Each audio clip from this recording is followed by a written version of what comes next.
ప్రపంచంలో 2 రకాల దారులుంటాయి, మంచి దారి, చెడ్డ దారి. ఒకటి శుభానికైతే ఇంకొకటి అశుభానికి దారి తీస్తుంది.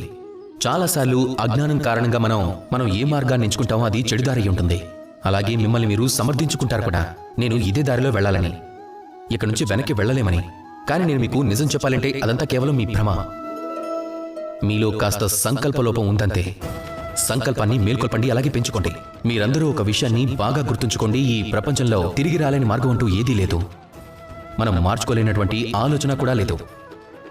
ఒకవేళ ఇప్పుడు ఈ క్షణం మీకు అనిపిస్తుందా మీరొక చెడు దారిలో వెళ్తున్నారు అని? మీరు మంచి దారిలోకి వెళ్ళాలనుకుంటే అక్కడే వెనక్కి తిరగండి, వచ్చేయండి.